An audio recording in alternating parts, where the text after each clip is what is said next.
This is a really interesting thing. This is Jason Leopold, who's a reporter on for Vice News, and he's on the Joy Ann Reid show. I think there's also Malcolm Nance there, and I don't know who the other guy was. Joy Reid. Excuse me. He's on her MSNBC show, and she's asking him, because this is the other sort of mystery of this election, for this incredibly distorting and dangerous role that the FBI played in this election and played specifically in undermining Hillary Clinton.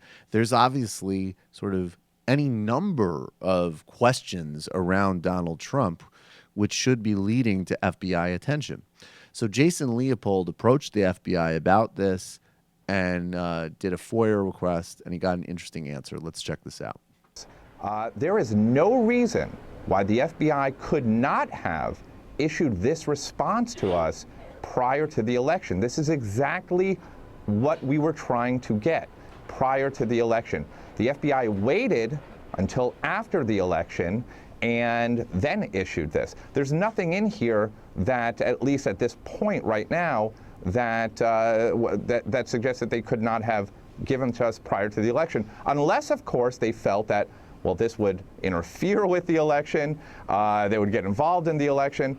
But I also believe, having dealt with the FBI on FOIA quite a bit, that they knew that, one, I would write a news story and that it would be explosive at the time.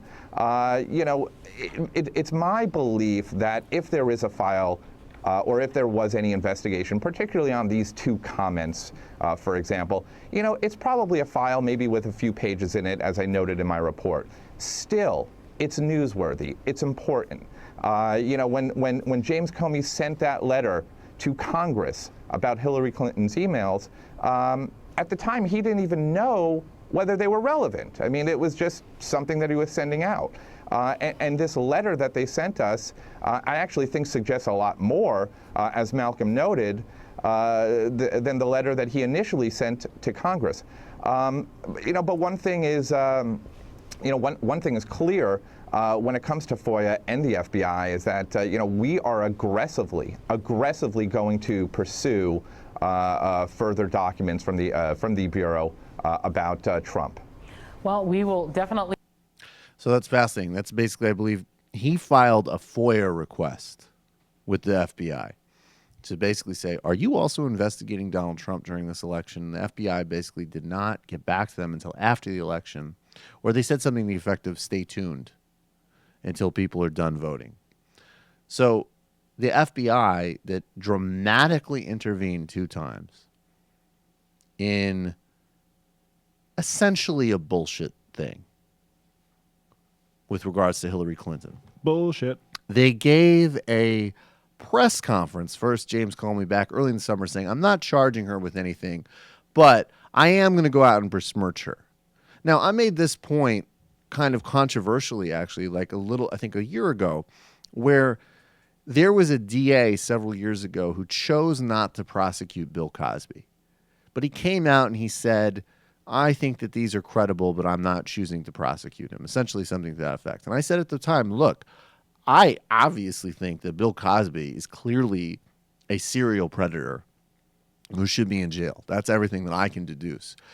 But if you're a prosecutor and you're deciding not to bring charges against somebody, it doesn't matter who they are. It doesn't matter what the stories surrounding it, doesn't matter anything else they might have done. If you are not going to bring those charges, then you say, I'm not bringing charges, and you shut the fuck up, period. He did a whole press conference of, I'm not going to bring charges, but this was really awful, this was really unethical, blah, blah, blah. Then we know several months later, they got the Huma Abedin emails, which they probably didn't even know there's no way they could have known the contents of. And they came out and they said, oh, back in play. Meanwhile, the whole time, with all of the things that we know about Donald Trump, and incidentally, going back his entire career, they kept quiet on it. So let's be real about what kind of sinister influence was being played in this election. And I'll tell you what, I have no doubt that Russian foreign policy was tilted towards Trump. there was a role to some degree with Russia, but there's some very sloppy, crappy reporting coming out about Russia and some real sloppy conspiracy theorizing on that, which people need to watch. And there's a great piece called by Adrian Chen in the New Yorker debunking some of that, including a really unfortunate piece in the Washington Post. But if you really want to get in on what sinister apparatus of the security system played an inappropriate role in this election that benefited Donald Trump, the FBI, not the FSB. It's right here. Hey, it's Sam Seder. Why don't you subscribe to this channel? You can do so right over here. Subscribe.